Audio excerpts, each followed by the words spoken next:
It was a calm morning, with the soft golden rays of the sun spilling over the airport terminals, casting long shadows across the tarmac. Flight 508 was preparing for departure, and passengers were streaming through the bustling corridors, dragging their suitcases, checking their boarding passes, and saying quick goodbyes. The air was filled with a mixture of excitement, anticipation, and subtle anxiety. There were families with children chattering, business people glued to their phones, and travelers lost in their thoughts. Among all of them was a young girl named Aanya, no older than 12, carrying a small worn-out backpack that contained a few books, a notebook, and some personal keepsakes. She had spent the past few days visiting her grandmother and was now heading back home. The cabin was slowly filling up, the murmur of conversation creating a low hum that blended with the distant clatter of luggage carts outside. Some passengers were laughing, sharing jokes with friends or family members. Children were excitedly pointing out airplanes on the runway through the windows, their eyes wide with fascination. Aanya took her seat by the window, her hands nervously clutching the strap of her backpack. She could feel her heart beating faster, part excitement and part nervousness. She had never flown alone before, and though the flight attendants reassured her, the unfamiliarity of the plane made her pulse quicken. The engines roared to life, a deep vibration that resonated through the cabin. Passengers tightened their seatbelts, some leaning back, others closing their eyes in anticipation. Anya's gaze was fixed outside, where the runway stretched like a gray ribbon beneath the wings. As the plane accelerated, the ground seemed to blur, and a strange thrill ran through her chest. She pressed her forehead lightly against the cool glass, feeling the wind in her hair as the aircraft lifted into the sky. The city below shrank into a patchwork of roads, buildings, and green spaces, a miniature world she was leaving behind. As Flight 508 climbed higher, the hum of the engines became a constant companion, and the vibrations of the plane beneath her feet became a reassuring rhythm. The flight attendants began moving through the aisles, offering water and soft smiles, their calm demeanor a stark contrast to the slight tension building among some of the nervous passengers. Aanya opened her notebook, flipping through the pages and tracing familiar words with her fingers, trying to distract herself from the nervous flutter in her stomach. She could hear snippets of conversations around her, a man discussing his business meeting, a mother calming a fussy child, friends laughing about plans for the weekend. It all felt normal, safe, routine. Suddenly, the plane shuddered violently. A sharp jolt threw passengers against their seatbelts. Coffee cups toppled over, and a few screams erupted in the cabin. The lights flickered, casting shadows that danced across the faces of terrified travelers. Oxygen masks dropped from the overhead compartments, swaying like pendulums in the sudden chaos. Panic set in immediately. The pilot's voice came over the intercom, calm but tense. "Ladies and gentlemen, please remain calm. We are experiencing a technical malfunction. Our crew is handling the situation." Anya's hands tightened around the armrests, knuckles white. Her heartbeat raced like a drum, and for a brief moment, she felt as if the world had stopped. Around her, passengers prayed silently, some cried openly, and others held each other tightly, hoping for reassurance. The plane trembled again, this time stronger, as if the sky itself was shaking. Through the small window, the clouds outside seemed to swell faster, and the city below disappeared. Entirely behind a blanket of white mist, an announcement followed, even more alarming: the engines had failed, and the aircraft was descending rapidly toward an uninhabited area below. The words struck terror into every passenger. Fear gripped the cabin like an icy hand. People clutched each other, whispered desperate prayers, and tried to calm themselves and others. Aanya felt herself frozen in her seat, unable to comprehend the magnitude of what was happening. In the chaos, she noticed an elderly woman struggling to keep her balance, her hands trembling as she clung to the seat in front of her. Instinctively, Aanya rose to help her, leaning over the seat. In that exact instant, a sudden turbulence stronger than anything she had ever experienced ripped through the plane. The cabin lurched violently. Objects flew across the aisle, and a deafening roar of wind filled the space where the doors and windows seemed to amplify every sound.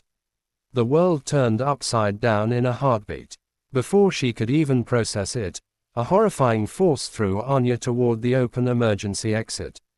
The roar of wind drowned out every sound of the cabin, the screams, the alarms, the intercom, everything. She felt weightless, suspended in a void as she was hurled into the sky. Her backpack was ripped from her shoulders, fluttering beside her like a wounded bird. The clouds blurred past her, cold wind slapping her face, twisting her hair around her head. She screamed, but the sound was swallowed by the roar of the air. Her mind raced with terror and disbelief. Yet amidst the fear, a strange calm washed over her. Time seemed to stretch unnaturally. She could feel the air rushing past, the pull of gravity, and yet something unexplainable kept her afloat.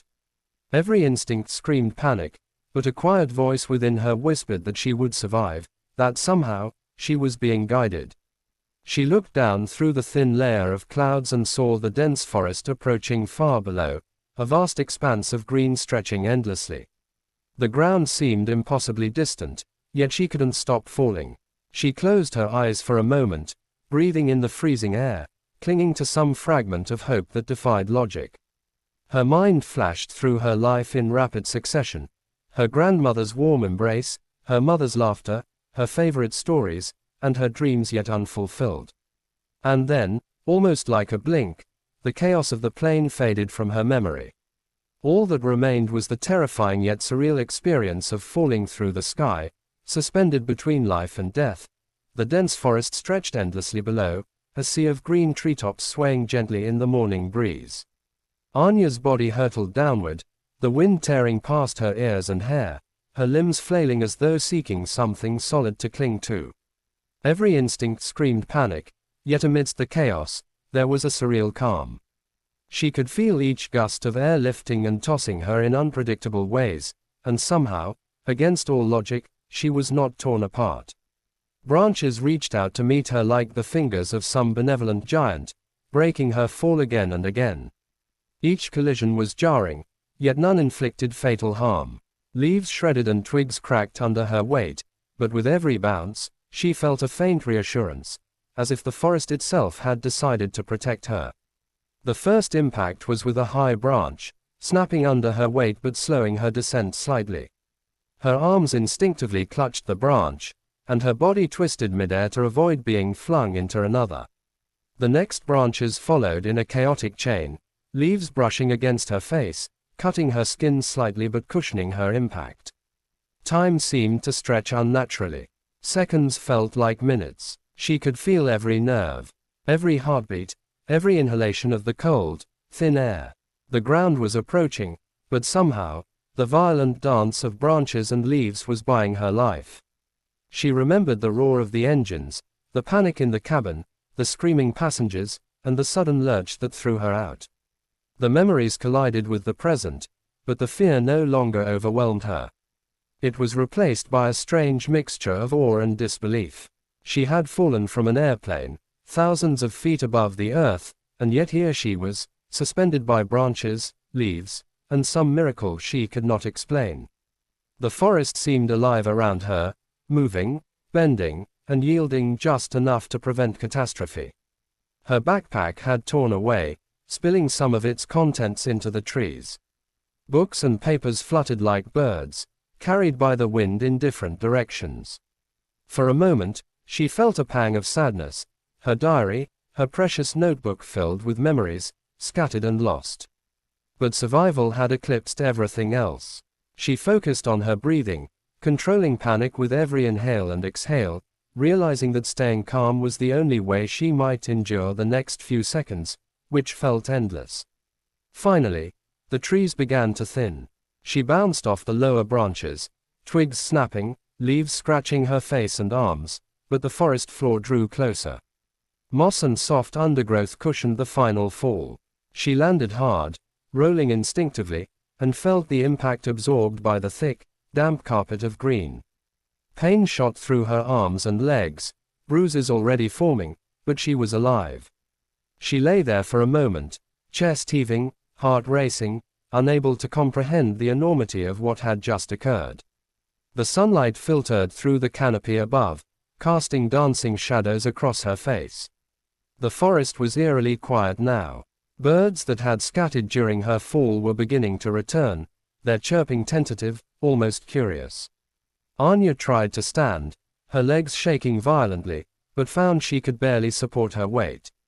She pressed her hands to the ground and slowly rose, feeling the moss and dirt beneath her fingers, the rough bark of trees scratching her palms.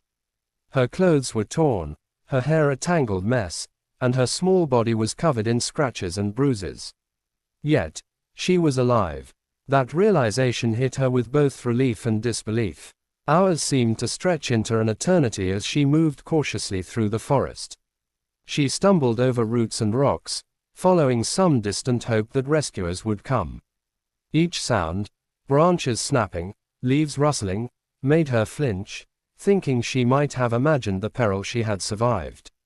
Her mind was racing, trying to piece together what had happened. She remembered the plane, the screaming passengers, the turbulence, the terrifying moment she had been thrown from the aircraft, and then the forest embracing her fall. It was all a blur, a terrifying dream from which she had somehow awakened.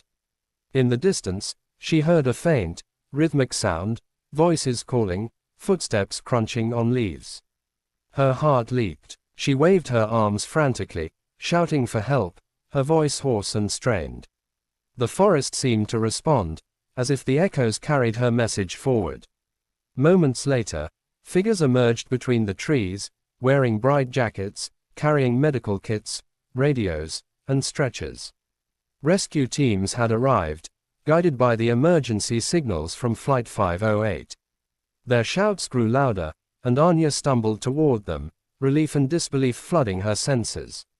Paramedics immediately attended to her, checking for injuries, wrapping her in blankets, and offering water. She was trembling, not only from physical exhaustion but from the sheer emotional shock of what had occurred. They asked her name, reassured her she was safe, and told her she had performed a miracle that no one could explain. The news quickly spread beyond the forest. Media outlets, scientists, and eyewitnesses declared it impossible. A girl had survived a fall from an airplane, a fall that should have been fatal, yet somehow, she was alive, standing amidst the wreckage of trees and nature's merciful cushioning.